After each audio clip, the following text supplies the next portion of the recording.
From the Kiss 92.5 studios in Toronto, Canada. Are you ready? Ladies and gentlemen. This is Roz and Mocha. It's Roz and Mocha. What's going on? Hey guys, this is Bruno Mars. This is Selena Gomez. The Chainsmokers. Lady Gaga. Calvin Harris. Celestia Cara. This is Ed Sheeran. You're listening to my boys Roz and Mocha. Roz and Mocha. My boys Roz and Mocha. The Roz and Mocha Show. Between Roz and Mocha, who is your favorite? Mocha. Roz and Mocha. You guys are so funny, man. Congratulations, Lisa! Wow! You just won $1,000. That is amazing. Y'all just made my entire morning. Keep it up. You guys are awesome, man. This is the Roz and Mocha Show podcast. Hey, Mocha. Yeah. Are you ready? Let's do the news. The Roz and Mocha Show podcast. News break. People are wondering if Sofia Vergara and Joe Manganiello are busted up, or at least if there's trouble. So they're very much, these two, into like posting together and all this stuff. And Sofia was all over Instagram. She's in Italy celebrating her, I think it was her 51st birthday or something like that, right? And Joe Manganiello writes on his Insta, so there's a super low res picture of the two of them together, and you don't even know when this is from. It looks like he took a picture of a picture and posted it, right? And all he wrote was Feliz cumpleaños, Sofia, right? Happy birthday. Oh, okay. I was going to That's say, it. you got to tell us what that means. That's it. That's all he wrote. Feliz cumpleaños, Sofia, right? That was it. But with a blurry photo.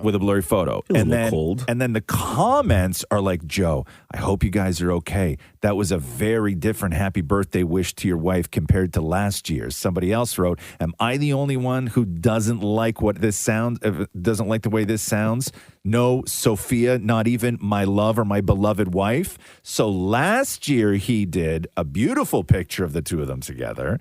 And he wrote, Feliz cumpleaños, mi amor. I love you so much. Oh, no. Trouble in paradise. So he went from happy birthday, my love, I love you so much, to happy birthday, Sofia. But it sounds like anger, too, right? I don't know. It sounds like they got in a fight. It had to be her birthday, and he's like, all right, I got to post something. So he Google imaged the two of them. But also, I don't know if he's even with her in Italy for her birthday. I don't think that there were any pictures of the two of them together. That's why he used a low-res photo. God. Sometimes it's better to just not post anything. He proposed to her. Like, he did what every guy would. He proposed to her after like a month of knowing each other, too. Have you seen her? Have you seen him? But that's what I was going to say, right? Seen him? Yeah, it's like they're sort of perfect together. So maybe there is trouble, maybe there's not trouble. All I know is that is a very low-key birthday greeting for somebody you've been married to for as long as they've been. The Roz and Mocha Show podcast. Snoop Dogg talking about how this one time he was living with a cockroach. Who did this interview? Is this Nardwar? I think so. Yeah. Nardwar out there. Do people even know who Nardwar is? I think still does interviews. Yeah, I think celebs love him. And No. I mean, do I have to explain what Nardwar probably is? need to a little bit. It's going to take too long. Here's the clip. Did you one time have a roach? A roach? I got a roach in my hand right now. Ba-boom! No, called Gooch. Did you have a roach called Gooch? Oh, yeah, the gooch used to live with me. In my apartment, I had a roach that we couldn't kill. We tried to kill him when we first moved in, and he wouldn't die, so we called him the gooch. And he just kept getting bigger and bigger. I stayed in that apartment for about like 6-7 months. Cuz grew to the size of about a whole dollar bill. He was about the size of a dollar bill. We called him the gooch. We used to leave food out for him and everything. Whoa. Didn't you used to live with a roach? No, I used to live with lots of roaches. I had roach paranoia. Anybody who's lived in like a filthy place where you have bugs or roaches, especially roaches, when you move out of that place, for years afterwards, you have like PTSD, right? Like I would be sitting on the couch and when we moved out of that place where we had roaches into like a really, really nice place, no roaches whatsoever. And I would be on the couch and like the wind would blow through the window and like the curtain would move and I would instinctively just smack the wall, right? No. And I did that for years. Right? Oh, like wow. you would think that you had them on you all the time. Because when we moved, we couldn't take the couch, couldn't take the bed, like the mattresses, couldn't take anything. All the clothes we had went from that place straight to the industrial like cleaners, and then bagged back up again and then brought in. But anywhere where they could have hidden that we couldn't drown stayed. The TV stayed because they lived in the back of the television. Everything.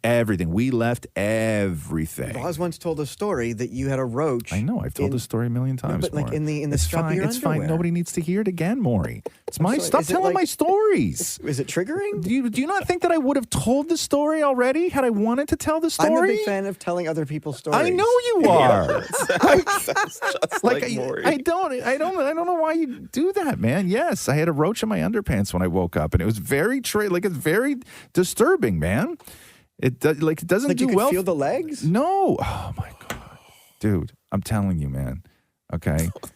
No, I had to sleep in underwear because I knew that roaches. The only thing I knew about roaches is that they gravitated towards dark, moist places, and so I slept in underpants for the year and a half that we lived there. And then one morning, I woke up and I went to go pee, and I was standing in front of the toilet, and I flipped down the front of my underpants, and in between my skin and the elastic, a roach fell out.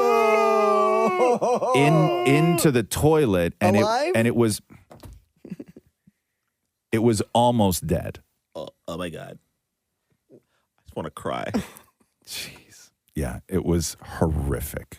Absolutely horrific. Do we have time to do Billie Eilish Yes, or no? of course. The Roz and Mocha Show podcast.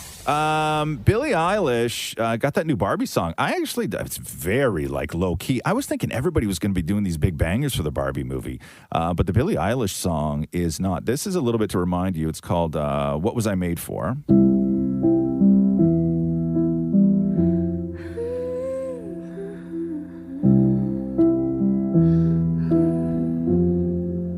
I used to float, now I just fall down.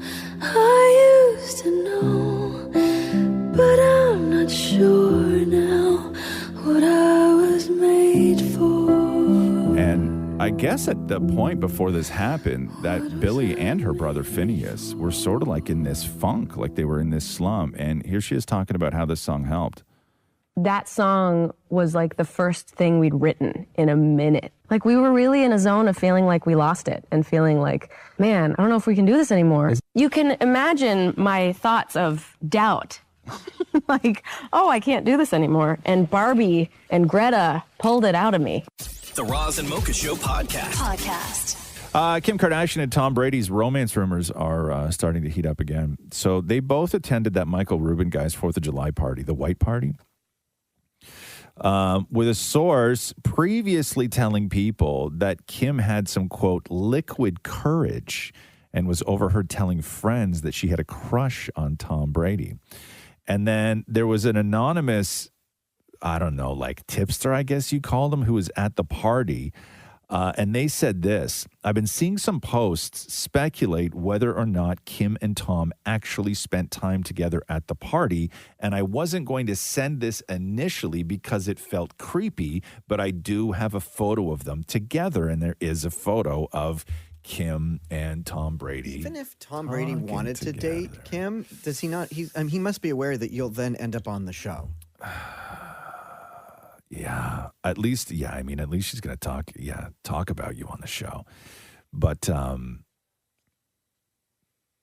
man, people taking your picture and then sending it out and like, oh my nasty. God. You should be used to that. No, but not like this. Like it's just where somebody goes, you know what? I wasn't going to do it because it was really creepy. Yeah, okay, stop there. Stop there. But anyway, here it is. Back in May, I believe it was, Kim's rep said they have been friends and business partners. They have friends and business partners in common, but are not dating. Kim is very focused on her kids, her businesses, law school, and preparing for American Horror Story, which starts production next month. No, it does not, because of the strike. So now you got lots of time to date Tom.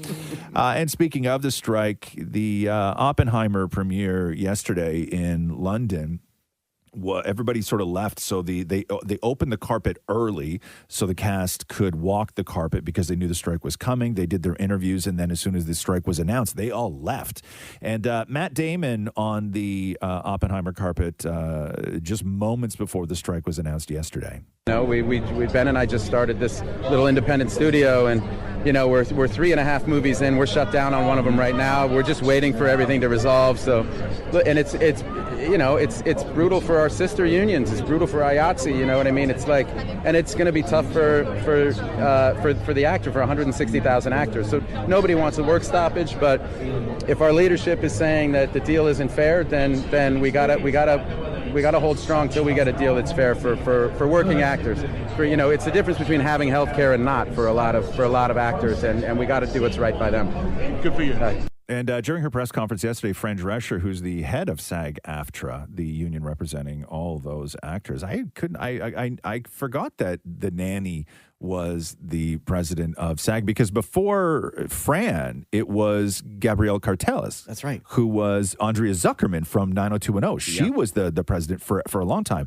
But here is Fran Drescher really going off. You cannot change the business model as much as it has changed and not expect the contract to change too.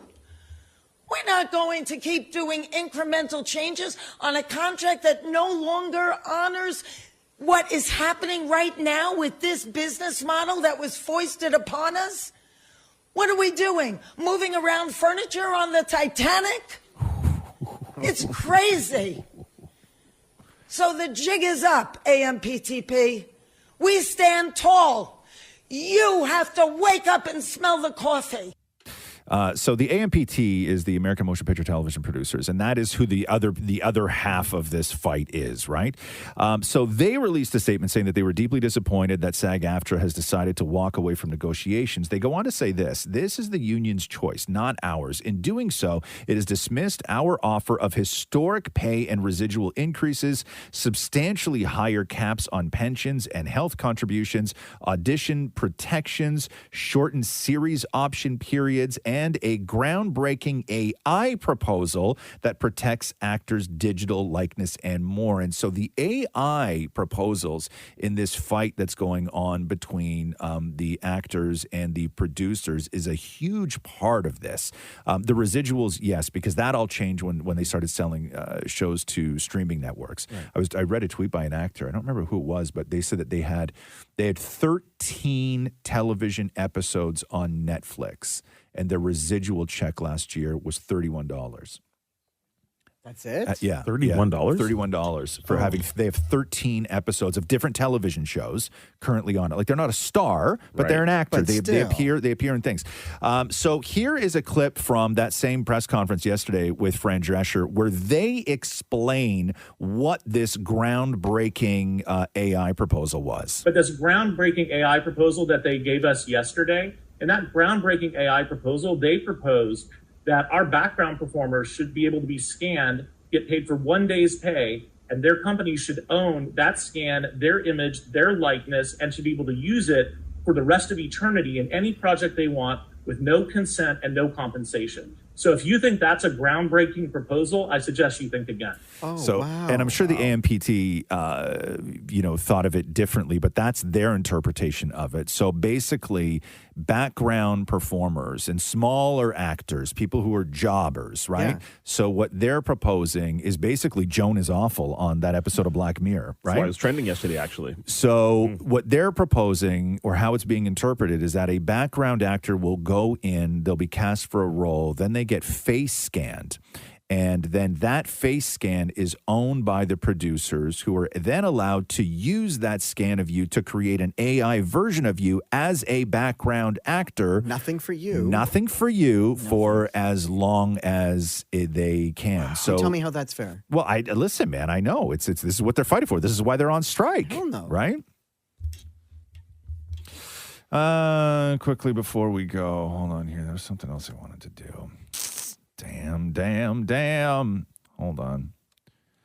What was it I wanted to do? Take all the time you need. No, I don't have all that time. I'm trying to figure out. Hold on here. There was something. On your readers. No, I don't need my. You got to stop, man. God, you know what's crazy is that you can switch my moods. Most people that switch my mood, honestly, that I have in my life, they can switch it instantly from terrible to great, right? Oh, Yeah, no. most people who are my mood switchers can switch me from terrible to great. My kid, right? Mocha, Catherine, most people in my life, if I'm in a terrible mood, they can switch me immediately. You are the only one, Maury, that switches me consistently from being in a great mood to being in a terrible mood. Kind of cool. No, it's not kind of cool. It's not to be proud of. That's not a compliment. I'm taking it as one. The Roz and Mocha Show podcast. Barbie's setting records over the weekend. Oh, really? They didn't do any promo for that movie, huh? I didn't see anything about it. It greatly exceeded all expectations and outsold Oppenheimer, which isn't a surprise. Oppenheimer's a 3-hour movie. I'll wait for it to be on demand. So Big on Barbie. Hey, did they put Barbie on IMAX? No. I'd watch that joint. On But an IMAX. Oppenheimer didn't bomb, right? No. It did 80 Get it? million. Pun. It did, it did 80 million, which is still decent, I guess. $155 million for Barbie. I saw Barbie yesterday. Incredible. And? It's good. It's good. It's good. Yeah. It's 2 hours, which I think Did you fall asleep? No. Almost though, because we were in one of those VIP theaters and Catherine bought front row. Yeah. Right? Front. It Why? was all the tickets that were left. We sort of went last minute. And then she starts stressing me out. About what? Oh, because she's looking behind her to see if there's empty seats. And I'm like, they're all reserved. And then she goes and asks the guy, if nobody sits in those empty seats, can we take them? And he's like, I don't know, maybe 10 minutes after it starts or something like that. Tired? And then I'm getting antsy because she just keeps looking over her shoulder to see if anybody's there yet. Yeah. And then she starts saying, well, we can always take the handicap seats too. And I'm like, babe. No, you can't. I'm like, I can't not cool. do that. Even if they are empty, I can't switch and sit in disabled seating, right? That married life, though, huh? No, I get roast. Thank you. Married life. Jeez. Nobody warned him. No. We really rushed into this, huh? Yeah. Hope it works out. I know. God, take your time. Take your time. Get to know each other. I know. Anyway, Barbie made a ton of money at the box office. Ryan Gosling's really great in it. He gets all the best lines. He gets all the best jokes. He gets all the best moments. It's really without spoiling. Yeah, because we saw the list. To spoil. Yeah, we saw the list of celebs in the movie. Right, we already know all of them. Yep. Were there any surprise celebs that were left out of any of the trailers or articles or anything like that? I don't know, because I don't know who was mentioned. Right? Oh. I'm not like everybody was mentioned, but I didn't know if there was I think so. Yeah. I don't think that there's a ton of. I don't know, because we already knew John Cena, right? I think that was one that's supposed to be like the big surprise. Yes. Right? But they announced that early on. Yeah. Kind of thing. Yeah. And it's 2 seconds or whatever. Any other wrestlers? I don't know. I don't think like so. Roman Reigns? No, I don't know if Roman Reigns is in it. I don't think. Rey Mysterio? Rey Mysterio. Oh, good one. Yeah. I don't know who. Rhea Ripley, was she in there as one of the Barbies? No, I don't know. Maybe the Big Show. I don't know. Okay. Shawn Michaels. No, I don't know. I don't know. I don't think that's their thing. I don't think that the secret to Barbie was how many wrestlers they could put into it. I don't think that was. Listen, if they wanted to do well, Easter eggs. It did $155 million. Could have done more with Shawn Michaels. You guys suck. The Roz and Mocha Show podcast. Jamie Foxx taking to Instagram in his own words and looking real thin. Looks like he had gone through hell. Still no word on what exactly his medical issue was. He isn't specific with what it actually was, but he thanks the fans, gives an update on his health, and thanks his family for keeping this whole thing really locked down, which is very difficult. And I know a lot of people were waiting, or wanting to hear updates, but to be honest with you, I just didn't want you to see me like that, man. I want you to see me laughing, having a good time, partying, cracking a joke, doing a movie, television show. I didn't want you to see me with tubes running out of me and trying to figure out if I was gonna make it through. Now, by being quiet, sometimes things, get out of hand. People saying what I got. Some people said I was blind, but as you can see, the eyes are working. The eyes are working just fine. said I was paralyzed. I'm not paralyzed. But I did go through, I went to hell and back. And my road to recovery had some potholes as well. But I'm coming back.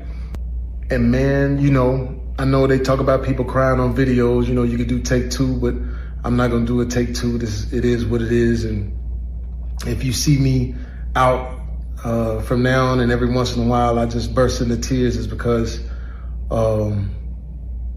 it's been tough, man. I was sick, man, but now I got my legs under me, so you're gonna see me out.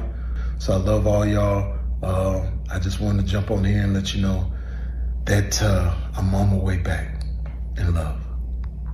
Yeah, so I mean, he still looks like a version of Jamie Foxx right now. I think, right? get what he's saying though, when you don't want this person where you have this image in your mind of what they look like, tough. Right?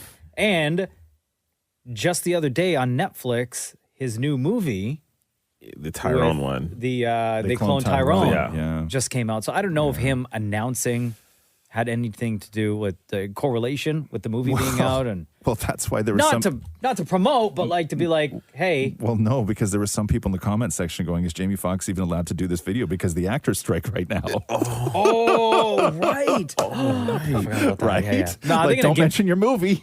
Yeah, true. Don't mention the movie. Facts. Not allowed. What were you going to say, Sean? They also say he's a clone, man. Yeah, That's in the comments. I know. People are like, you're AI. Yeah. Like you're, oh my God. Leave Jamie Foxx alone. It's so tough, man. I get what he's saying though. But he's looking good. But man, do you know, like, good for his family, man. Who could have gone through something what a star as big as Jamie Foxx went through, and an emergency that took him out of the world for as long as it did, and every single person in that circle shut it down. Yeah, even the facility, the hospital, like shut it. Sometimes down. you'll get like a nurse or somebody, a driver, right, would leak a story, leak something to TMZ. Yeah, right. Yeah. I wonder how many people from TMZ or organizations like that reach out to the hospital being like, hey, any bit of information will pay you X amount. Oh, I'm sure like all of them did. Yeah. Right? But yeah, it's shut good. it down though. But no, good for Jamie. He's looking good, man. He's looking good. This is the Roz and Mocha Show podcast.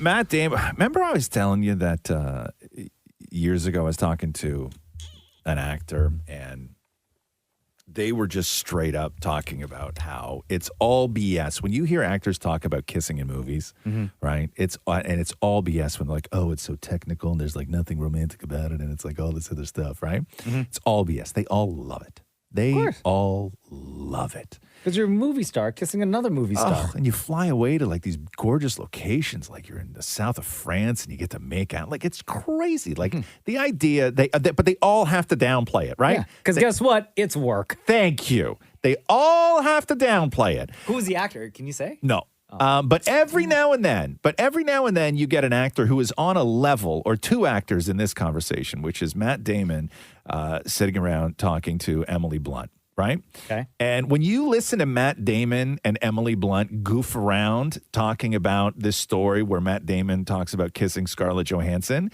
this is a glimpse of the truth. Like, I know they're sort of playing it for goofs, but this is a glimpse of the truth. It's for me, it's less the co-star that you're kissing, who you're probably going to be friends with anyway, and I can forgive some halitosis.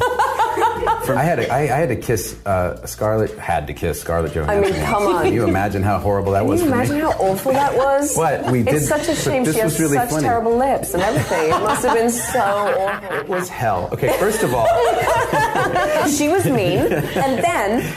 No, what happened was we did a shot before lunch, and it was like this nice little two-shot that ended in the kiss. And it was really good. And we went to lunch, and she and I both thought it was over. And she had some garlic She ate like an onion sandwich for Good lunch. for her. And she came in, and Cameron Crowe had set the camera up, and it was like a tight shot of the kiss. And she goes, oh, shit. She goes, I literally I had like an onion sandwich. I thought we did this. But were you still sort of slightly aroused getting to do that with her or not? Oh, God. No, I was making fun of her the entire Okay, time good. about her onion breath, which I didn't even smell. Perfect. Because I mean, she's her breath perfect. smells like roses. Oh, you're such a liar. You're such a liar. You wouldn't tell the onion sandwich story if her breath did not smell like onions. Because if you've ever had onions in any meal, especially raw onions, you know that smell just lingers. Yeah. Wait, it's an onion sandwich. That sounds demonic. Yeah. Now, I'm was sure it they a were sandwich fried. I'm with sure- onions No, in it, I or think was it it was just like straight up onions in between two pieces I of mean, I bread? think it was like a sandwich, like a tuna sandwich with onions. Thank you. Yes, I agree with you on that. But yeah, they love it. They all love it. Even with the onion breath. Yes, they all Can you love cancel it. out bad breath if you both had the onion sandwich? That's a good question. I would say you and Matthew should try it out at home, but we know you guys don't kiss. Well, anything for science. We have to kiss for science? So Yeah, he'd sad. still say no. So sad. He'd still say no. Yeah, you should try and go home and kiss for science more. Yeah, you should pitch that. Let's both eat an onion sandwich, right? And then, no, first what has to happen is that one of you has to eat an onion sandwich and then kiss the other person so they understand like the smell. Then you got to clean up your mouth, which is going to take a weekend. And then he's got to eat an onion sandwich and then kiss you. And then you have to eat another onion sandwich to find out if they cancel each other out. Right? Anything for science. So report back in September, I guess? Yes. Yes. The Roz and Mocha Show podcast. I love these clips when people who have turned 100 plus sort of give their keys for a long and happy and healthy life. This one is courtesy of Arthur Walters Jr. Turned 104. Any idea, Mocha, what he says the keys to living to 104 are? He's going to say something like drinking coffee, and also he's going to be one of those guys that tries to be funny. To say, always say, I agree with your wife. Like, don't argue with your wife. Good one. Right? It's Good going to be one. something like that. Yeah, which I'm also learning now, by the way. Right? Happy wife, happy life. That's it, Maury. Happy wife, happy life. Okay, so here is Arthur Walters Jr. People always say, well, what do you attribute to? And I always Damn, say, yo, this guy. This guy. Yo, he sounds 104. people always say, well, what do you attribute to? And I always say, well, I have two good friends. Oh, Jim Beam and Jack Daniels. Yeah, those are my two good friends. They help me along. Okay. So, bourbon. Bourbon. brilliant. He sounds 100. Hey, when you're 104, right? At what point do you drop the junior from your name? Nah, you got to keep it. Until you, like, even in your hundreds, you keep the junior? That's your name because there's still a senior. Arthur Walters Jr. just turned 104? You got to put some respect on that man's dad's name. You got to stay young, Ross. At some point, though. Right? Oh, Jim Beam and Jack Daniels. Yeah, those are my two good friends. Yo, you know who would love this joke? My dad. Yeah, oh my God. Like, my dad, this would be my dad's line for sure. This is the kind of thing. When my dad turns 104, he would say the exact same thing. Oh, Jim Beam and Jack Daniels. Yeah, those are my two good friends. He whistle talk. He does. Yeah, a lot of old guys do. It's them falsies, right? This is the Roz and Mocha Show podcast. Variety put out a list of the 50 best action movies. Ooh. And Die Hard. So Die Hard is on there, but I will say this. So their top 10, the most current action movie in their top 10 was The Matrix from 1999. What? Yeah. Not any of the Fast and Furious movies? No. Mission Impossible movies? Yeah, No. I was just going to say Mission Impossible? No. Those are great movies, though. Bullet from 1968, Seven Samurai from 1954, Aliens from 86, The Matrix from 99, The French Connection from 71, Enter the Dragon with Bruce Lee from 73, Raiders of the Lost Ark from 81, North by Northwest from 59. What? Die Hard from 88, and then the first Mel Gibson Road Warrior from 1981. That's their list of the best action movies. I think I've seen none of them. That's a crazy list. Let me see if I could find you. What about any of like the Marvel movies? Those would be listed as action? No. Full of action. I listen, I hear you. Top Gun Maverick is like in the Like the late first 40s. Avengers? That's all action. Yeah, man. The Fugitive is 48. What about like the Dark Knight? Hold on. I'm All just I'm going action. through That's a the- classic. What about those Liam Neeson ones where he's always on the run? Oh, where he's got a special set of skills? Yeah. Taken? Taken. Yeah. That's all action. I like those movies. I like those Liam Neeson movies, man. What about Top Gun Maverick? That's at all 40, action. it's at 49. Ah. Inception is at 38. Oh, great movie. Yeah. Casino Royale is on there. Movie called The Black. Oh, here we go. Fast 5 is at 34. Okay. Remember Run Lola Run? That was a great movie. Commando with Schwarzenegger from 85 is on the list at number 32. Is Bone Collector on there? Bone Collector. Good movie, Maury. As an action film? Oh, that's So action. Mission Impossible Ghost Protocol is number 30 on the list. Wait, of all the Mission Impossible, that's Well, hold on here. There may be one higher. Up. Point Break with Keanu Reeves and Patrick Swayze is 26 on the list. Really? Hold on here. Gladiators 23. Heat, the Michael Mann movie with Pacino and De Niro, is 21. That was a great movie. You ever seen that movie? Heat? Oh, yeah. Yeah, okay, Sharon okay. Stone's in that, Crouching Tiger, Hidden Dragon. Sharon Stone's not in Heat. Is she? No. Oh, I'm thinking somebody else. Yeah, you think of somebody. None of the Star Wars movies? Ben-Hur, number 18. Hold on, let me get to Terminator 2, Judgment Day, number 17. Great action movie. Hard Boiled, Night from 1992 is at 15. Adventures of Robin Hood from 1938 is at number 14. Kill Bill Volume 1, number 13. Goldfinger, number 12. What about Unbreakable? No. And then, at number 11, before we get into the top 10, Speed. What? Keanu Reeves. Classic. Sandra Bullock. Right? Sandra Bullock, Yeah. Keanu Reeves on a bus. Great movie. Right? Yes. Great movie. The Roz and Mocha Show podcast. Joe Jonas doing an interview talking about that one time he crapped his pants on stage. What? Yeah, so it's interesting. I have yet to have one of these conversations with friends. My brother talked about this one time he was hanging out with his friends, and the topic came up where guys started talking about, as adults, the first time you crapped yourself. And my brother's like, what do you mean the first time? As an adult? As an adult. And they all had a story. I don't have a story. Right? They all had a story. So here, play I think Joe. everyone almost has. Play Joe Jonas, and then we'll come back and discuss. I was with a few friends yesterday, and we were just talking about, there's a point in your life where, as an adult, you can remember the last time you your pants. This was, I think, about 4 years ago. And let's just say it was a bad day to choose to wear white clothing. You think it might be a little toot. It might have been a little something else, a little something extra. There's a wardrobe change halfway through the show, and it maybe was a little bit like, oh, that was an interesting choice to change clothes that quickly. So that's a story I've never told, and also that's just real life. It was a light one. It wasn't a full. Oh my God! Not a full. I don't have a story. Just like a that, light no. one. It happened to Matthew. What about hold on, Maury. What about just a light one? No, never. I don't have a story like that. No shart. No. Really? I don't have a story like that. Shem? Absolutely not. Come on. No. Damn, As an adult? Damn, Maury. As an adult. Maury, no, you? No, but Matthew has. That I find very hard to believe. But no, you, Maury? It's always an almost. It's always, but what does that mean? Always. You need a doctor. if it's always almost, you gotta see the doctor. It's always an almost.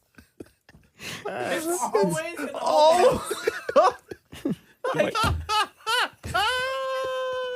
Yeah, there's a problem. Matthew did it in the New York Public Library. That's not cool to tell. That's not your story to tell, Yeah, Maury. we were trying to I was avoid- trying to avoid this. Like, I stopped Why you are from you saying calling that him out like that? 7 times. I stopped you from saying it. Once it enters my mouth, I have to let it out. Once it enters your mouth, you have to let it out. Do you think words just live in your mouth until you say them? Hold on. Should we call Matthew and ask him to tell Yeah. the story, Maury? Now that it's out. I mean, it's out. Yeah. You ask him. Mocha's not going to ask him. Okay, go ahead. Okay. Are you sure? Yeah. Absolutely positive. Is Matthew, is there a remote chance he's going to pick up? Yes. Okay. Oh, no. Wow. Maury. Is he mad? Are you guys fighting right now? Pause for 1 second, Mocha. Are you guys like currently fighting right now? Like you're trying to? No, everything's great. Good weekend. Yeah? Yeah, we put in It was a pot good lights. It's weekend. fantastic. Oh, this will help. Yeah, this Okay. is Okay. Oh, by the way, I meant to say me neither, guys. Right? Yeah, me neither. Always.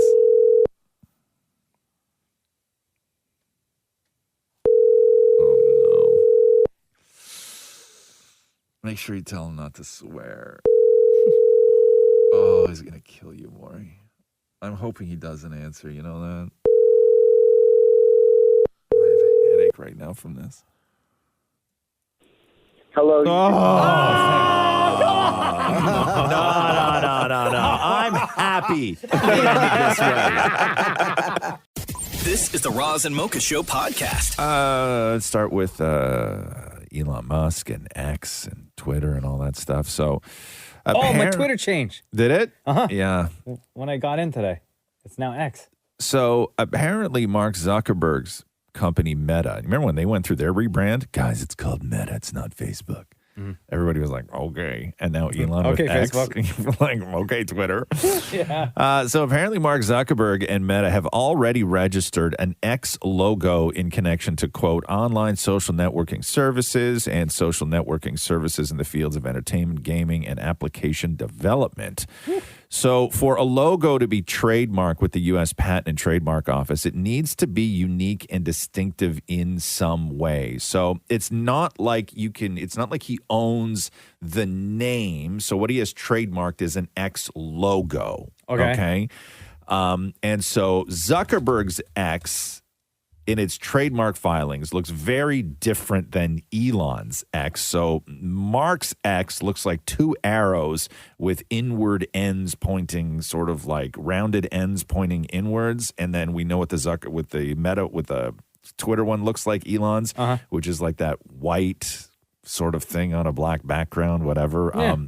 But Twitter could run into some problems if they want to use X for social media purposes, but some patent office guy is going to have to look at the two X's and go, this is too close to this X. Well, apparently the current X he bought off fonts.com for $30. That's not true. It's very similar to one that is on a font. It's also very similar to a symbol that's used to define all sorts of other numbers, right? Oh. It's the whole thing is crazy.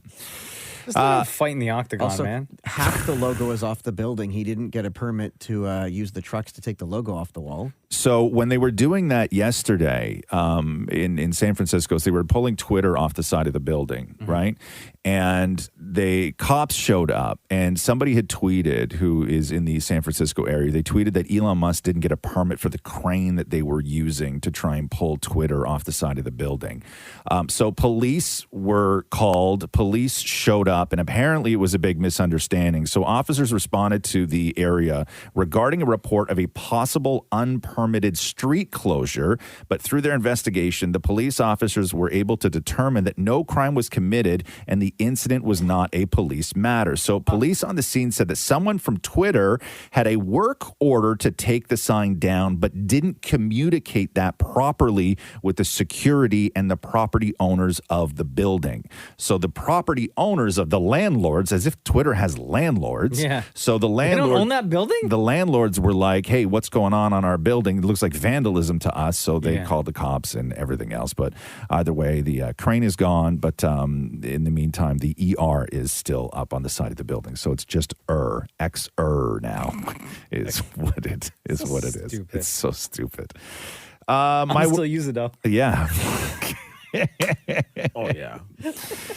Have you logged on to Threads yet? Anybody? Is anybody active on Threads? Yeah. Yeah. What's the response like, More? It's actually not. I mean, I'm on it once a week. Maybe, Yeah, I was but- going to say. It's yeah. fun. Is it? Yeah, I because scroll Threads all the time. apparently they dropped by their engagement dropped 50% in that first couple of days, right? Like it's just not. They shot right up with like Yeah. 500 million users or something like that. But you need people to use it, not just have it, right? Yeah. Because they made it real easy to sign up. You can just do it right on Instagram. Instagram, right? yeah. Switch it over. The Roz and Mocha Show podcast. Podcast. My worst nightmare happened on a flight. recently that was an Air Asia flight from Cambodia to Vietnam. Made everybody clap when the pilot landed? No, you had to sit there and listen to the flight attendant sing Ed Sheeran. There's nothing I hate Were more. they good, though? Well, I don't know. Here, listen. You tell me. I found a girl, beautiful and sweet. I never knew you were the someone waiting for me. We were just kids when we fell in love, not knowing what it was. I will not give you up this time. Come on, show me some hand so I know that you're. Two woos. Only got 2 woos. 2 woos. Yeah, I wouldn't even woo. That performance was mid. Super mid. That's Right? my worst nightmare. Yeah. Having to sit there and pretend Did like he- you enjoy Did some he expect flight everyone attendant. would join in? I don't know what he expected. I feel don't like this know. person tries different songs Oh, on all the yes. flights to see which one gets the best reaction. And then that's going to be the standard, the performance. So there is no in-flight entertainment apparently on that flight from Cambodia to Vietnam. So I'm So he sure was it? I'm sure he says every single time, ladies and gentlemen, I'm sorry that there's no in-flight entertainment. However, Yeah. right? And then he goes and he sings some song. and- Also follow me on TikTok and Instagram. Follow me on Threads. Exactly. Exactly. For more videos like this. Oh, to have to sit there and listen to a flight attendant sing. Oh my That was 35 God. seconds though. Oh yeah, my that you would be in misery, Oh, right? and For I 35 seconds on Oh, that flight. and then I found a girl. and just the obligation of having to clap and applaud that, right? And then when you don't, like when you're the one that doesn't acknowledge it, Oh, you look like a you jerk. Look like such a jerk. But somebody's also waiting for their drink while this is happening. I will not give you My nightmare. this time. And then does he ask for people to clap or something? Come on, show me some hand so I know that you're. Yeah, it's a different language. He's speaking It Cambodian sounded or like he something. said, "Show me some hands." Yeah, no. Oh, maybe. It sounded like that's what Yeah. he said, right? Show me some hands. Come on, show me some hand so I know that you're. That's what it sounded like. I Show me don't some know. hands. I heard head. Oh, Yeah. And then like, no.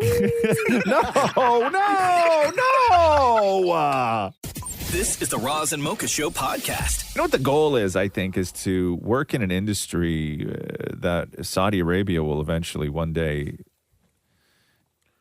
get into. And then they're going to offer you an astronomical amount of money because that seems to what happens when Saudi Arabia gets involved in things. So... why are the Saudis asking for the Roz and Mocha Show? Well, I don't know. I'm like, listen, right? You can cashing out, bro. I have to Come on now. Yeah, we get to live in the Burj Khalifa or something, right? Yeah, like what do they got to do? They got to launch some sort of radio network, right? Or I don't know, and then offer us because the Saudi money is the Saudi. Yeah, money, yeah, right? Millions. Can I stay in my condo? No, you'd have to move more. But let me tell you this. Actually, no. You know what would be ideal? Yeah. Is that Maury has to live in his condo. No, Maury has to live in Saudi Arabia. We all live here because they need a man on the ground, Yeah. right? Yeah. Yes. And Maury, Sorted. you are the guy. Nothing says Saudi Arabia like damn it, Maury. Right? Yeah, they love you over there. You don't even own white pants, Moore. You got a roast over there. So Saudi Arabia, we all know what went on with golf and the whole Live Tour and then the merger with PGA and all this nastiness. Yeah. So Saudi Arabian soccer club Al Hilal is preparing to make an offer to Kylian Mbappe, I believe is how you say his name. Oh, Mbappe. Yeah, Mbappe. So he's a French soccer player for Saint-Germain, right? So the deal that they're looking at offering him is $1.1 billion. Excuse me, sir. Did you say 1.1 billion with a B? So Al Hilal's proposed deal, which they will give his former team $332 million as a transfer fee. Wow. And then he would pocket $776 million for one season. Oh my God. Okay, I'll buy white pants. For one season. Wow. Thank you. Yes, white pants. He's taking that deal, right? The 1 year contract would enable him to play for Saudi Arabia before joining Real Madrid next summer, as he's reportedly been interested in doing. So his reported $776 million payday would be the highest ever for an athlete anywhere, surpassing the current record of $674 million over 4 years. That is what Messi received from Barcelona in 2017. In June, Al Hilal, this same soccer club, reportedly offered $1.6 billion to Lionel Messi before he took less to sign with Miami. So, wait a minute. Yes. So the Saudis are asking him to sign for one, like during his off year? Yes. So just play just play for our team for 1 year. Yeah. Here's all the money, and then you can go to the team that you initially wanted Yeah, to go because it to. all works on seasons, right? Like it's all in off seasons and all this other stuff, right? To also offer perspective, if you combine the career earnings of Michael Jordan, LeBron James, and Kobe Bryant, yes, their career earnings, yes, it still wouldn't be his contract, right? But do they It's pay it 1 year all, contract. like in one lump sum, or do you get paid every 2 weeks? They'll probably give it to you in like oil-soaked gold. I don't know how the Saudis do business, but I'm fine, right? In a silver truck. Oh, by the way, there's a by the way now? Yeah, Mbappe already, when his contract with Paris, right? Like he's already making $128 million a year. Man. Yo, give me some of that. Right? How old is he again? 24? That's not fair. Guys, that's not fair. 24. Oh Can we my start a change.org? That's not fair. 24 years old, all that money? Yes. That's not right. Yes. Oh, that ain't fair, 24 dog. years old. No, I'm broke from putting in a pot light. Come on, man. I just thought I'd ruin everybody's day with that story. This is the Roz and Mocha Show podcast. Tori Kelly is reportedly in really serious condition after being hospitalized on Sunday night. According to TMZ, doctors found blood clots in her legs and lungs. Kelly was out for dinner with friends in downtown LA when she complained about having abnormally fast heartbeat. And at one point, she fainted and was out for a while, according to witnesses. Friends of hers deliberately chose not to call an ambulance because they knew that they would have taken her to a hospital downtown LA. So I guess instead they put her in the car and drove her back to West Hollywood and brought her to Cedars-Sinai Hospital. Bro, if I say my heart is like whatever and then I pass out, call the ambulance. Yeah, of course. Don't buckle me in and sit in traffic. Well, when my dad was having a heart attack, his coworker drove him instead of calling. But he drove him to the nearest hospital. That's right, yes. Not out of town. They did not. They put her in the car because they didn't want the ambulance to bring her to the nearest hospital. Yeah, they went for a drive. Yes. Friends don't do that. Apparently they do. The Roz and Mocha Show podcast. Rob Thomas from Matchbox 20. Remember Matchbox 20? Do you remember them? Name me a song. I mean, they had a couple hits. They did. He's a cool guy. I love Rob Thomas. I've interviewed him a bunch of times. I couldn't name you a Matchbox 20 song, though. I just wasn't into them. 3 a.m. But 3 a.m. You know 3 a.m. You know Unwell. You know Unwell. You know Push. I'm so unwell. Yeah, that's it. At 3 a.m. That's the one. That's the one. Okay. But their song Push, and these were one of these bands, kind of like Push it. No. Don different Salt and song. Pepper, sorry. No. They were one of these bands that always constantly got ripped by people. Sort of like Nickelback. You know, people just love to hate Nickelback. Yeah. People love to hate Rob Thomas and push. Matchbox 20. All I do is push. But Greta Gerwig called Rob Thomas and said, hey, can we use your song Push in the Barbie movie, because there's a scene where all the Kens are just like so emotional and over the top, and they sing to the Barbies, right, at a campfire on a beach. All the Kens have acoustic guitars, and they're just singing to all the Barbies, and they're singing Push. And Push is one of those songs that Matchbox 20 has always got ripped for. And so he said that he's used to being the butt of the joke. He said there was a whole period during the 90s where the more successful we got, the bigger target we were. We were an easy thing to take down. When I got the call for Barbie, I said, yeah, because, I knew that we were going to be, goofed on, but I have pretty thick skin. So he allowed the song to happen. And here's a little bit of it. So this is Ryan Gosling singing Matchbox 20. And I don't know if I've ever been really loved, but here let's touch me and I feel like something's got to give. And I'm a little bit angry. Well, this ain't over. No, not here, no. No, well, I still need you around. You don't own me. We might change, yeah. Yeah, we just might feel good. I wanna push you around. Well, I will. Hold on, guys. Yeah. This is a real song? Yes. Like by a real band? Yeah, it was a huge hit. Massive. Where? Massive hit. Really? Yes, massive hit. Yeah.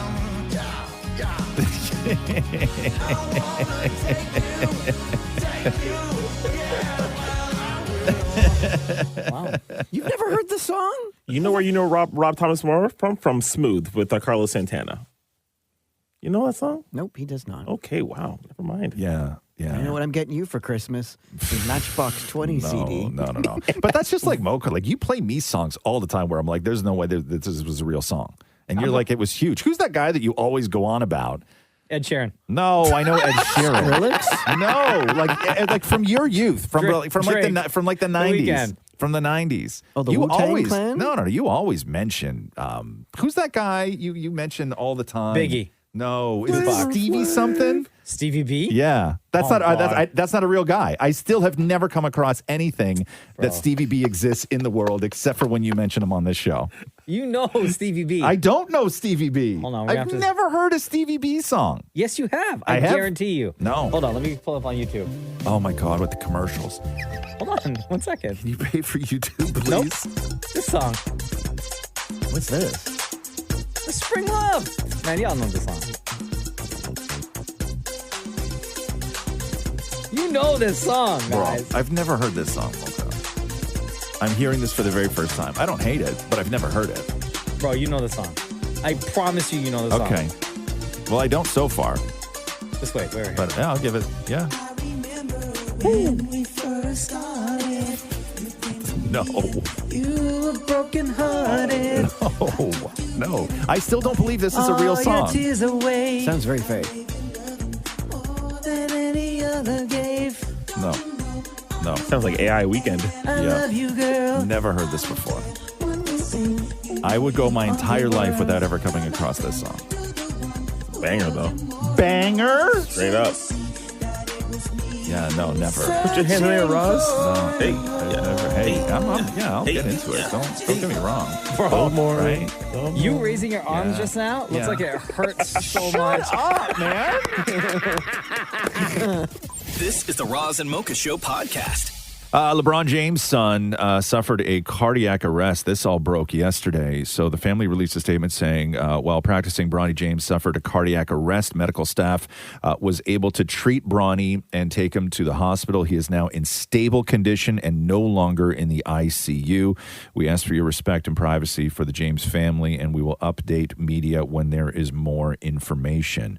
They go on to say LeBron and Savannah wish to publicly send their deepest thanks and appreciation to the USC medical and athletic staff for their incredible work and dedication to the safety of their athletes. So he's 18 years old, suffered a cardiac arrest, rushed to the hospital.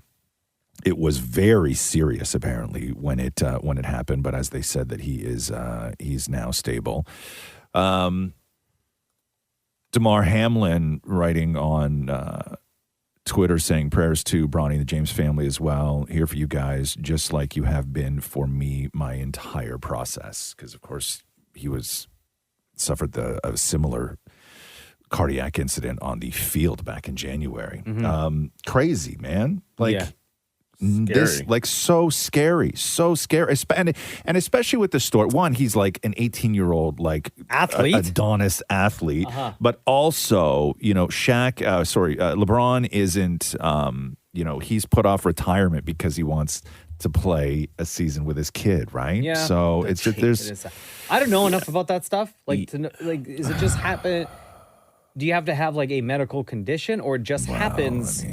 This It does could be either or. This does, and the unfortunate thing with stuff like this is the same thing with Damar Hamlin and a few other people, is that as soon as an 18-year-old, drops with a cardiac incident, that's why myocarditis and the vaccine and everything was trending right along with Sure. Ronnie, because everybody's attributing it to that and all this other stuff. So, you sort of get swept into this other wave when you are young and you suffer something like this, right? And so it's now one and the same thing it is with Damar Hamlin. But man, what such a sad story. Jeez. Yeah. The Roz and Mocha Show podcast. Hulk Hogan. We got Hulk Hogan? Hogan news. Yes, we do. Is he making a return for SummerSlam next week? No, he's making a 2 weeks? return down the aisle. Hulk Hogan, 69 years old, set to marry for the third time to his yoga instructor fiance named Sky Daly, who's 45. We know that Hogan was married to Linda from 83 to 2009, and then Jennifer McDaniel from 2010 to 2021. And So this is the one. Yeah, and then so this is the one. This is the one. Do you think he says brother a lot during his Yep. vows? Yep, I bet you Absolutely, 100%, brother. Maury. Absolutely. This may be my third time, brother. But this one's for real, brother. But it was weird because he announced his engagement at somebody else's wedding. Like they were That's at a wedding. D move. They were at a wedding, and then he got on the mic and announced their engagement. No, that's not in the true spirit of Hulkamania. No, that was a total. You know what that was, and Shem will understand. Actually, no, you'll understand too, Roz. Yeah. That was not like a Hulkamania move right there. Yeah. That was more in line with something the NWO would do. Oh, damn.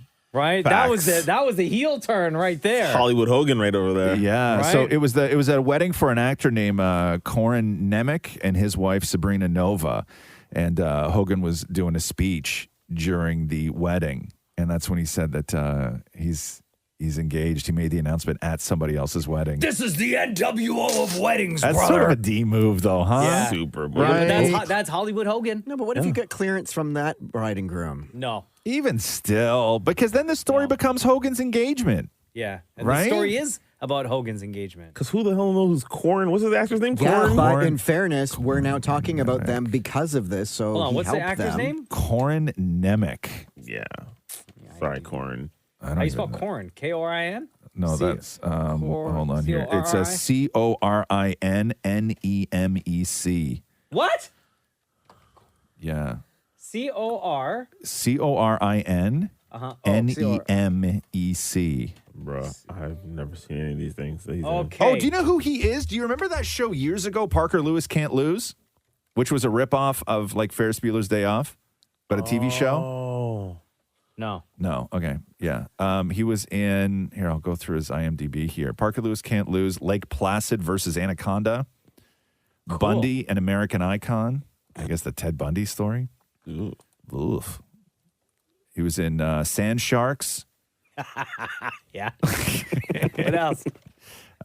He was in Raging Sharks. Uh-huh. He was in RoboCroc. He was in Mosquito Man. Hogan, keep that circle Oh tight. man, huh? I gotta see this. He was in a movie called The Wrong Stepmother.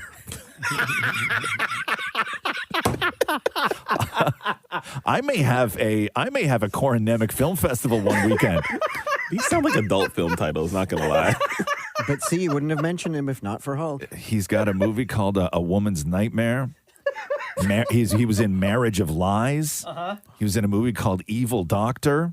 Oh, not only was he in a movie called The Wrong Stepmother, he was also in a movie called The Wrong Cheerleader. Ooh.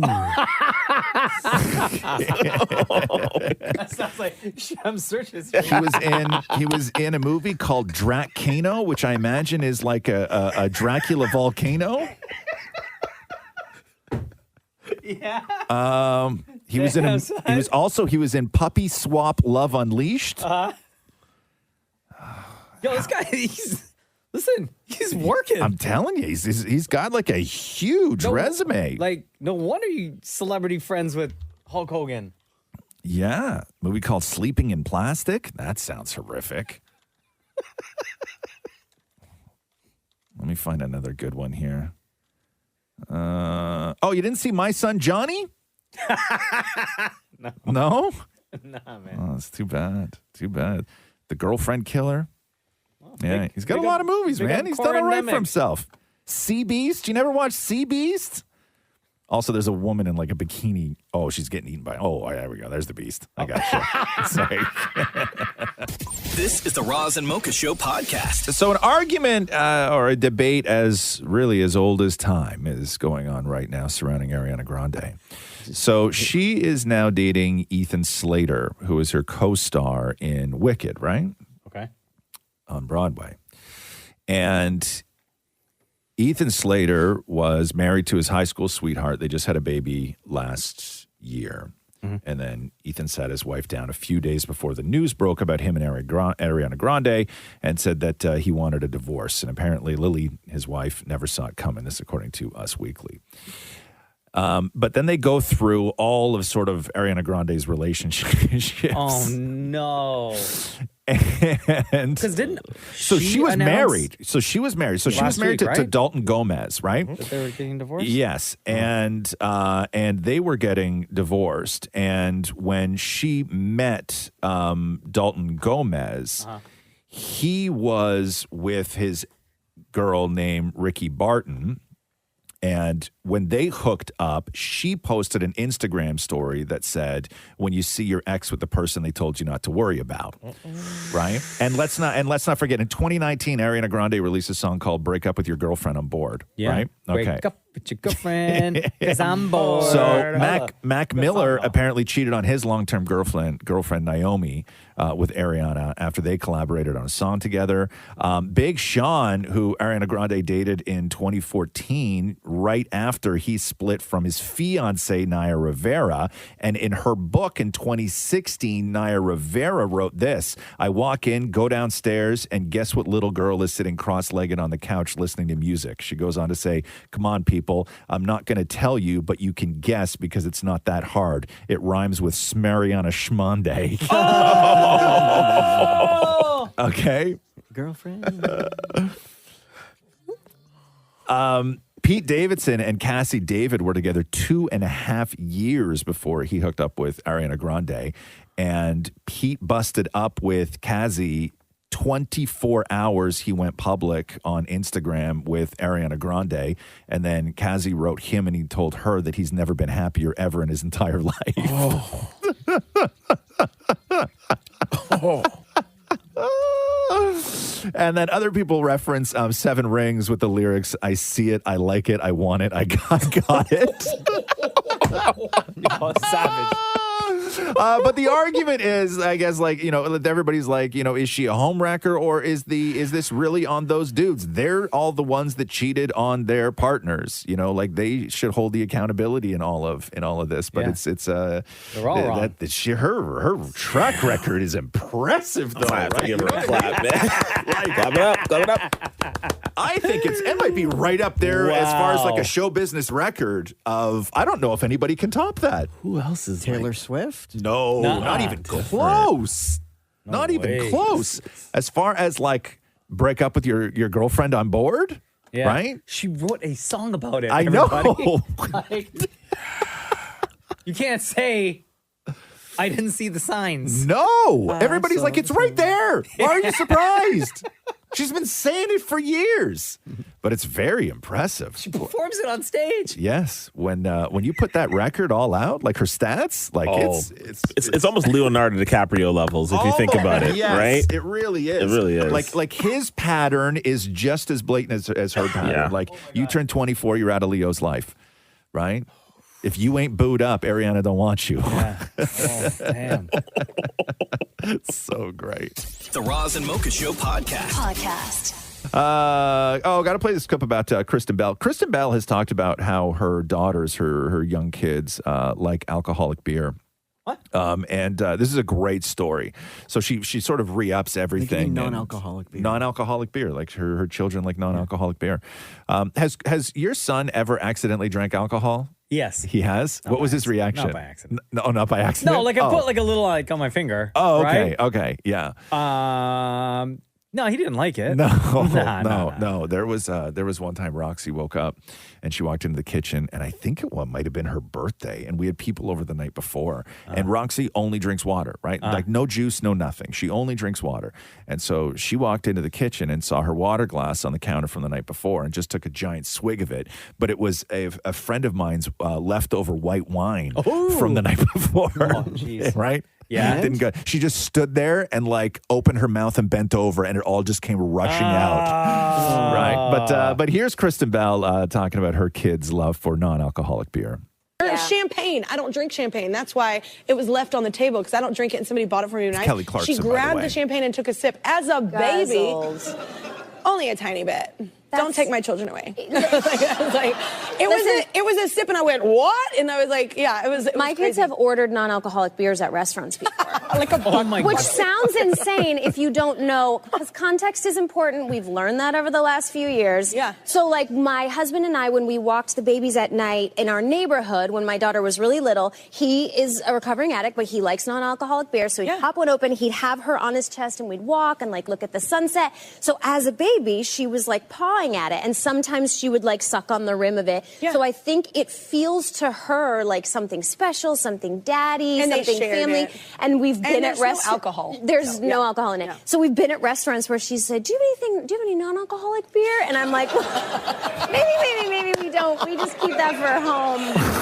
It's so amazing. Oh, yeah. Yeah, no, you can't. And you have to get ahead of that story. Good for you, Kristen Bell, because the headlines would be way different if somebody at that restaurant leaked the news to TMZ. Bro, like... The Roz and Mocha Show podcast. So Doja Cat's going through some stuff. I don't know if you've been following this. She Yeah, what went happened? off. She hates her fans now? She went off on her fans.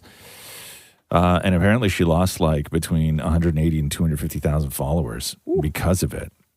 So she has a real problem with the fact that her fans call themselves kittens or kitten.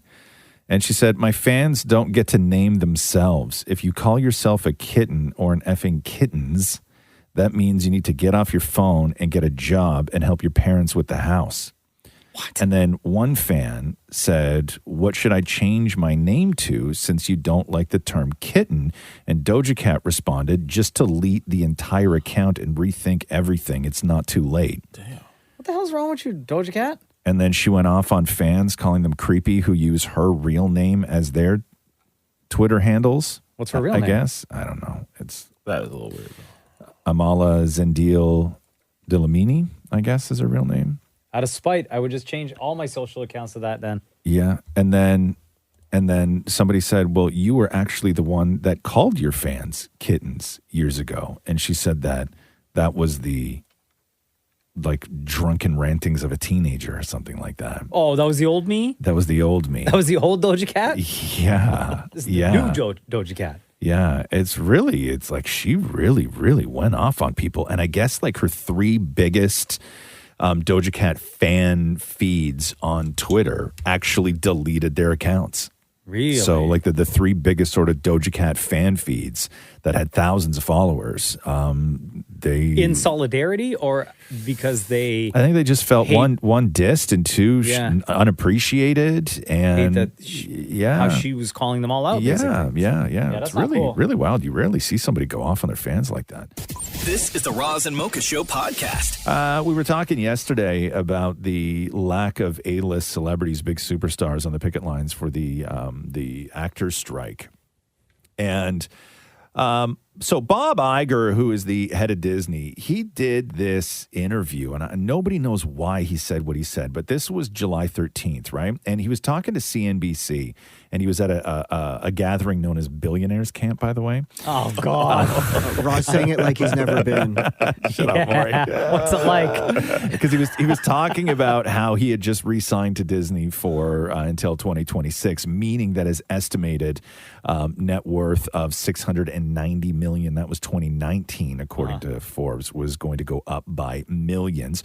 When asked about the actors' strike and the writers' strike, he could have said something like, I don't want to discuss an ongoing, union, dispute. We hope everybody gets it all worked out so we can all get back to making great magic together here at Disney, right? Mm-hmm. But what he said was, when asked about the striking actors, he said, there's a level of expectation that they have that is just not realistic. And they are adding to the set of the challenges that this business is already facing that is, quite frankly, very disruptive. So that was his response to the actors on strike. Rude. Yes, very, very rude. And I know he's not like superstar, but Bryan Cranston joined the picket line and had this to say to Bob Iger. I know, sir, that you look through things through a different lens. We don't expect you to understand who we are, but we ask you to hear us, and beyond that, to listen to us. When we tell you we will not be having our jobs taken away and giving to robots. Damn. We will not have you take away our right to work and earn a decent living. And lastly, and most importantly, we will not allow you to take away our dignity. We are union through and through, all the way to the end. Thank you. God bless you. Stay together. We will win this fight. God bless you. If you remember, during the original press conferences for the strike when Fran Drescher was going off, they had talked about this groundbreaking AI proposal that the studios had wanted to put into the new work agreement. And one of the things is that background actors, people who make very, very little money in show business, that when they were hired for a job, they were signing away the rights to scan their likeness and then give the studios the ability to use their likeness in any way they want forever for a one-time fee. And I think the fee was $500 for a background actor. And everybody was like, no, that's not what we meant. And then the story today is that Netflix just posted a job. Netflix corporate just posted a job for an AI product manager. Oh, my God. The salary for that job in the posting is $900,000 a year. What? Timing. Almost a mil? So that's what everybody's doing right now, is that nobody's saying, none of the studios are saying what their plan is for AI, but what people are digging up now is all the job postings that the studios are looking for. Experts. Thank you. At AI. Thank you. And Damn. Thank you. And they're like, no.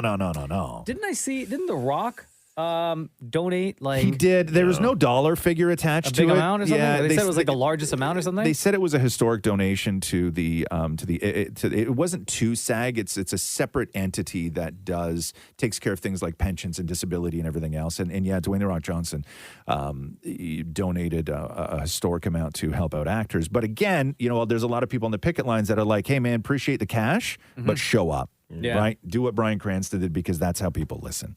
So there is that. Do we have time for Margot Robbie or no? We ran Always. out of time. No, Always time. no, Margot sure. Robbie, speaking of actors that get paid, hey, Maury, have you paid off Frank's mortgage yet with all your money? No?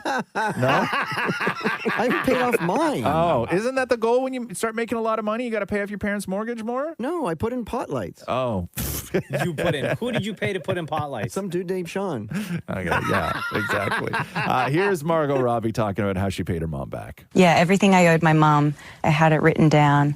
She'd take money out of like the house mortgage, lend me money. So I always knew, I was like, I got to pay that back. And then one day when I made enough money, I just paid that whole mortgage off completely. I was like, Mum, don't even worry about that mortgage anymore. It doesn't even exist anymore. Honestly, anyone in my position, you'd do that for your mum. Of course you would. Anyone in her position, Maury. Anyone. I don't agree. No. Here's the thing. Like parents out there now hitting up their kids being like, you see what Margot Robbie did for her mom? Yep. I bought my dad solar lights. What is with you and these lights? How much lights is I know. Obviously, Maury is a light guy where he gets the stuff for free. Obviously. Sean, the light guy. The Roz and Mocha Show podcast. General Hospital has found an interesting way to keep shows on the air among the writers' strike by using scabs, they say. Scabs? That's people who are willing to cross the picket line and do the job of striking workers. That's what they call them, scabs. That's so rude. Yeah.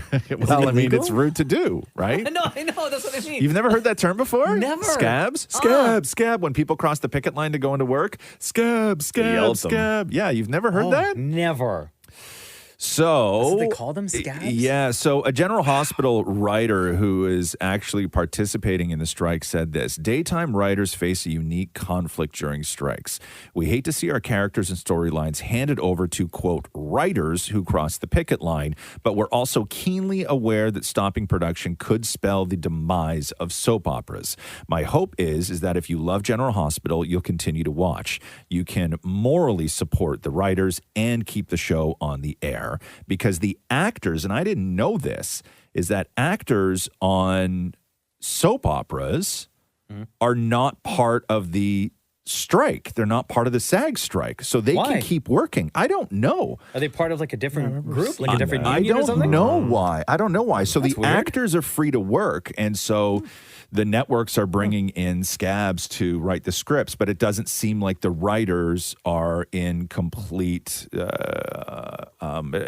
It doesn't look like they're that bothered by it, because they know that as soon as General Hospital starts cranking out episodes, there will just be no more General Hospital. Yeah, they're part of the SAG-AFTRA. They're just part of a different contract called something called Netcode. I'm not sure what that is. Sure, but yeah, it's just something. But they're allowed to continue. They're allowed to work. continue. Yeah. They should just let the actors improv. See, yeah, right. They kind of know generally where Yes. the storyline's going. And at least 7 recent Jeopardy champions said that they would not cross the writers' picket line to participate in the show's annual Tournament of Champions. Producers now say the tournament is delayed and that they were actually never planning on doing a Tournament of Champions anyway until the writer's strike was over. However, they do plan to shoot new episodes for the fall using best of clues. Oh, yeah. So recycling clues. Sure. You can't recycle clues on Jeopardy. Why not? I'm all for it. Go for it. Are you? Yeah. No, you can't do it. do Let's see that. how smart you are. You remember. Bro. Look at how many years of Jeopardy. How long has Jeopardy been on the air? Oh, since like the 80s. Right? You can go back that far. Jeopardy's been on since way before the 80s. Oh, I was thinking when 84? Is that when Jeopardy started? When Alex Trebek started, yeah. Well, that's when Alex Trebek started. Oh, so originally, no, Yes, you're way right. earlier. 1964. Yeah. Right there. You can go to a question from 1964. Right? Fair enough. But then you got to fact check those because, borders have changed and countries, Sure. you can't. Racism. Yeah, right. Yes, right? Yes. More people get to vote now, right? Yeah. This is the Roz and Mocha Show podcast. Although Kylie Jenner, Kylie Jenner in the past has vehemently denied that she had a boob job. She has admitted it. We all figured it out years ago using eyes and common sense, but she came clean about it in a somewhat poignant moment. Her sort of confession of getting a breast augmentation was done in a conversation actually about her daughter. So listen to this. I got my breasts done before Stormy. Within 6 months of having Stormy, not thinking I would have a child when I was 20. They were still healing, and I had beautiful breasts, natural. Sat perfectly, just gorgeous, perfect size, perfect everything. Okay. And I just wish, obviously, I never got them done to begin with. I would recommend anyone who is thinking about it to wait until after children. But yeah, obviously I have a daughter too. I would be heartbroken if she wanted to get her body done at 19. And she's the most beautiful thing ever. I want to be the best mom and best example for her. And I wish I could be her and do it all differently. Oof. Wow. Yeah. Sounds so mature.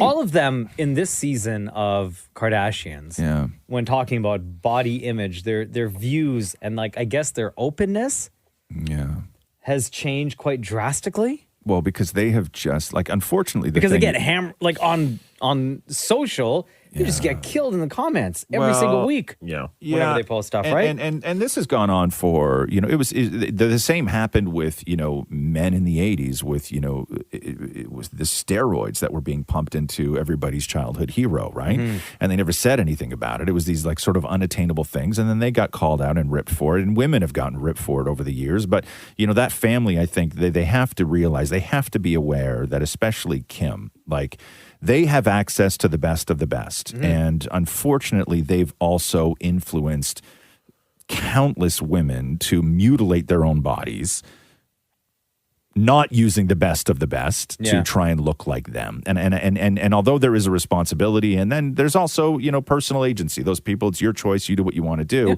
But I think that they're now maybe a little bit more aware of that. And I think that might have happened when they started to, as Kylie said, have kids, right? And Where as you those kids get realize older, those conversations come up. Yes. And then how also are you going to prepare for those conversations when the kid gets to, the age that maybe they were when they started getting some of these procedures done, right? Exactly. Yeah. But no, I'm with you. I like Kylie. I like it. Should I not? Like, I don't watch the show. Is there something that I shouldn't like about her? Because I kind of like of them. They've really turned, for me, they've really matured and they've turned in a lot of ways. Yeah. I don't like who's the one I don't like? I don't like Chloe? I don't like Chloe. Really? Yeah. Why? I don't know. She rubs You don't me the even know wrong which way. one's Chloe. No, and I don't like the other one. Who, Kendall? What? Kendall? Who's that? Which one's Kendall? No, I think he means Jessica. Who's Jessica? I just made that up. Oh. You could have at least said a K name, Maury. I would have maybe believed you. Maybe Rob. Maybe you don't like Rob. No, I don't even know Rob. I don't even know what a Rob is. Who's Rob? Rob Kardashian. Who's that? They got a brother? Oh he my wasn't God. he wasn't a husband? No, the brother. Oh, who's the husband then? Scott Disick. No, Scott. That's right. Yes. No, I'm cool on Scott Disick. The Roz and Mocha Show podcast. The funeral procession is going on right now for the canine police dog Bingo. Oh, my heart. That was killed in the line of duty during a call in Etobicoke. Bingo was a 2-year-old German Shepherd, fatally shot after officers responded to an apartment building at Dixon and Kipling on Tuesday in an attempt to locate and arrest a 44-year-old man for murder. So sad, man. When you listen to like people talk about these dogs and you know what gets me too with these canines is that they never name them like Viper. You know what I mean? It's like they're like sweet, cute names. It's like Bingo, right? Like, Yeah. God, man, it's so sad. But here is Toronto Police Chief Myron Demkew. It's a unique bond between a police dog handler and their dog. They are bonded from an early age of that dog. They become part of their immediate family. And when you see the procession, like so many people showed up. And a ton of officers, too. I know. People showed It's up great. with their dogs. That's I where know, I it's lost it. I was watching this really nice. unfold. Oh, my God. I was listening to an interview yesterday with somebody who was on the canine task force for a very long time, and they were talking about whether the dogs ever get downtime, like whether they get to just play and be dogs. And they were saying you have to understand that, like, first of all, we all know dogs thrive on like structure and discipline, right? But this is what they love. They love going to work every day. Like they are the most excited when they wake up and their person takes them, sticks them in the truck, and then they go to work every day and they know what they're doing and they're sniffing things and they're catching things and they're doing all this stuff. And they said that they don't keep them in uniform, I guess, until like after 10 years old, right? So they can sort of grow old not having to be in so much danger and have so much responsibility. But he was saying where it really gets hard is after that point where they're retired, they're still retired at home with their officer. And the hard part is when he goes to work every day and the dog doesn't get to go. That's the big adjustment, right? Sure. Because that's the sort of bond that they have. So 'Cause that dog's used to that's the hard always part. being together Because with their officer. That's their purpose. Yeah. Right? Like that's their purpose. And so that's always the hard part. But Bingo was, I think, 2 years old. And, R.I.P. Bingo. R.I.P. Bingo. This is the Roz and Mocha Show podcast. And then yesterday, they were talking about UFOs, or I guess they call them UAP now, unidentified anomalous phenomena. This was the implications on national security, public safety, and government transparency. It was a hearing in front of the House Oversight Subcommittee. And this is a clip of a guy that they were interviewing named David Grush, who is a whistleblower. And this is why UFOs were trending yesterday. So this testimony, by the way, is all under oath. Listen to this. Intelligent extraterrestrials. Something I can't discuss in public setting. Okay, I can't ask when you think this occurred. If you believe we have crashed craft, stated earlier, do we have the bodies of the pilots who piloted this craft? As I've stated publicly already in my News Nation interview, biologics came with some of these recoveries. Yeah. Were they, I guess, human or non-human biologics? Non-human, and that was the assessment of people with direct knowledge on the program I talked to that are currently still on the program. And was this documentary evidence, this video, photos, eyewitness? Like, how would that be determined? The specific documentation I would have to talk to you in a skiff about. So, and you may or may not be able to answer my last question, and maybe we get into a skiff at the next hearing that we have, but who in the government, either what agency, sub-agency, what contractors, who should be called into the next hearing about UAPs, either in a public setting or even in a private setting? And you probably can't name names, but what agencies or organizations, contractors, et cetera, do we need to call in to get these questions answered, whether it's about funding, what programs are happening, and what's out there? I can give you a specific cooperative and hostile witness list of specific individuals that were in those. And how soon can we get that list? I'm happy to provide that to you after the hearing. Super. Thank you. He was like, yo, I'll just airdrop that list right now. You want it? Just show us. We're not going to freak out. We know there's aliens out there. Yeah. Just show us. Yeah. We'll be cool about it. They were saying, too, somebody else was saying that currently in the atmosphere right now, like there are UFOs, and they were talking about Navy pilots where it's impeded training at points.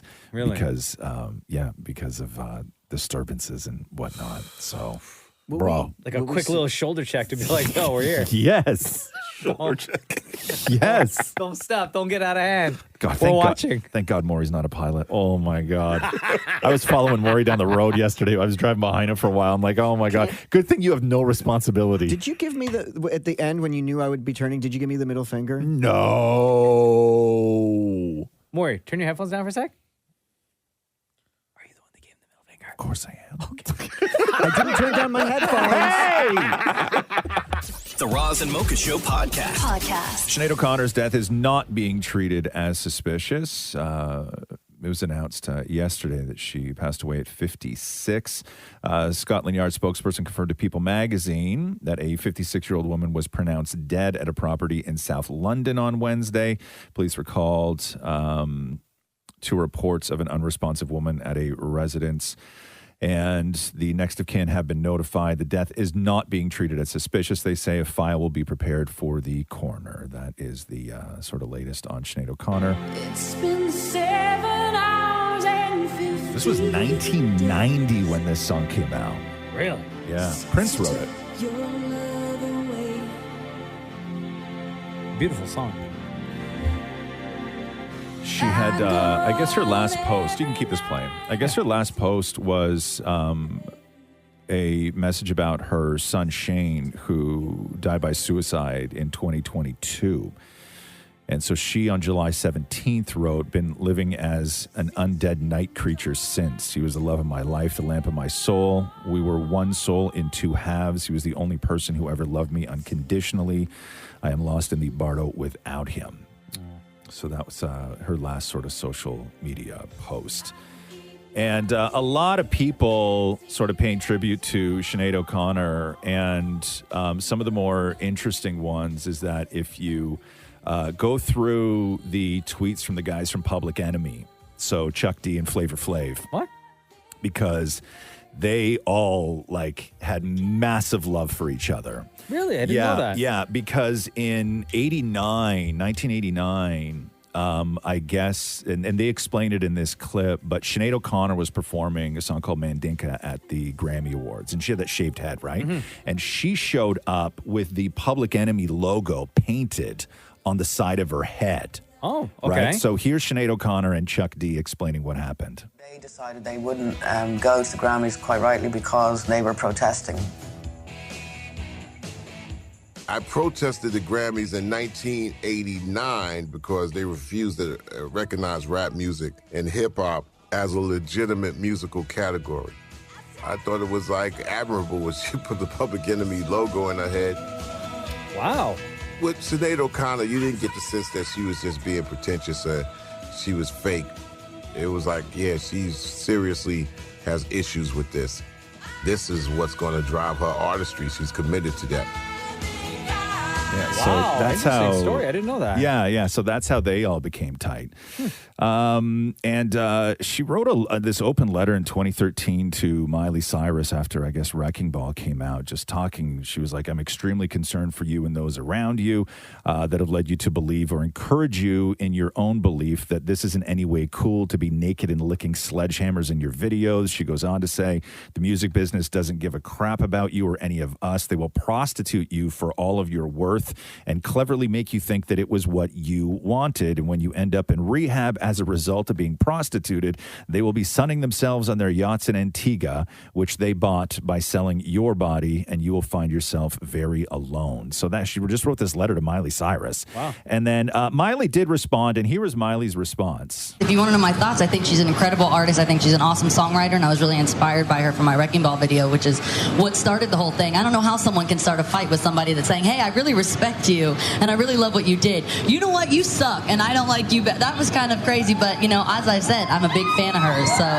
it doesn't really matter. Damn. Did you ever listen to any Sinead O'Connor? I wrote about her in my book a little bit because I always just sit around just trying to cry, and I would always listen to like Sinead O'Connor and stuff. That's the like only that nothing compares that's to you. it. That's eh? the only song I know. I'm trying to think of like if I had to like direct people to a couple of really great Sinead O'Connor songs. Black Boys on Mopeds is one of the best. It's such a fantastic protest song. It is so heartbreaking. Black Boys on Mopeds. It's really, really, really good. Also, Last Day of Our Acquaintance is really good. No Man's Woman is also pretty good. What's that? No Man's Woman. No Man's Woman is also really good. Yeah. Sorry, get away from Oh YouTube. my God, your commercials. Pay for YouTube. We're trying to do a tribute here. No, I'm sorry. Oh, okay. Oh, this is Black Boys on Mopeds. She doesn't swear in this, does she? No. Oh, okay, good. No. Margaret Thatcher on TV, shocked by the deaths that took place in Beijing. It seems strange that she should be offended. The same orders are given by her.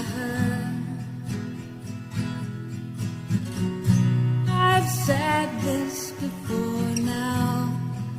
You said I was childish and you'll say it now. So good. Remember what I told you. If they hated me, they will hate you. Wow.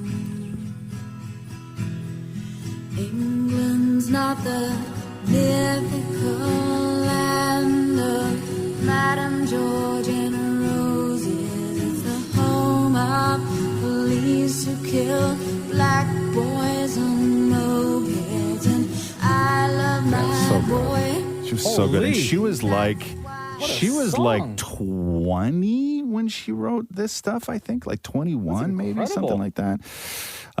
Yeah, but no, she was awesome. This is the Roz and Mocha Show podcast. So Miley has been like really MIA for a long time. And now there's a lot of conspiracy theories about Miley Cyrus. And the most prominent one that you see online is that the reason Miley didn't tour, the reason that she didn't do any publicity for that record, she did like that one video, it was a smash for Flowers, and it did nothing, is that the big rumor is that Miley's joined a cult.